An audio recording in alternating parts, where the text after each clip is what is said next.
A new survey from Marie Claire finds middle-aged women prefer Vice President Kamala Harris over former President Trump. 49% of women between the ages of 40 and 60 preferred Harris compared to 41% for Trump. So let's bring in the executive editor of Marie Claire, Andrea Stanley. Her magazine helped to conduct that survey. It's great to see you, Andrea. Thanks for being here. I'm curious about this survey and this group in particular, because I think it's a really undercovered group. And I'm wondering, too, with the issue of reproductive rights kind of front and center of this campaign in some ways, I'm wondering if this group had any reaction to it. How important was the reproductive access to this group? Yeah, thank you so much for having me. I completely agree. We found this group to be very much understudied and overlooked, and yet they wield real power when it comes to the election because they are in so many different phases of their life. Some of them have toddlers at home, some have teenagers, some have grandchildren. And so we thought that their perspectives on these issues were really important to understand their motivation for getting out to vote. And certainly reproductive health care came up in our findings. In fact, 2/3 of women ages 40 to 60 disagree with the Dobbs decision, which is the Supreme Court case that overturned Roe versus Wade. And if you put that into contrast with the larger poll, only 51% of men disagreed with the Dobbs decision. And we heard that they were worried for themselves, for their daughters, for their grandchildren.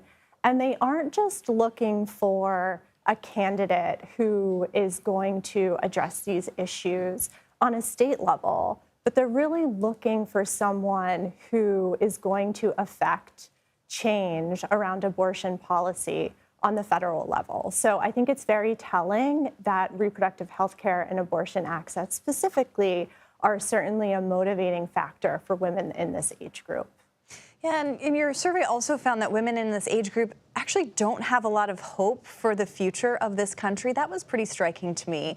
Why is that? Yeah, it was certainly very striking to us, too. The majority of people who responded to our survey reported that they did not have a hopeful sense of the future of the country. And if you parse that data even further, 55% don't have a lot of hope for the future of the country in terms of what their children are going to inherit. And, we heard from women all across the country, and there were, myriad reasons for this. They're worried about climate change. They're worried about gun reform legislation. They're worried about reproductive access, as we just discussed. But the one issue that they really coalesced around was the economy. It was the number one issue that they were worried about by far, and it makes sense. Former President Donald Trump has run a campaign that is very much centered around the country not being in as good of a place as it used to be. And that certainly was exhibited in our data. 95% of Republicans in our survey did not feel that the country is headed in a good direction.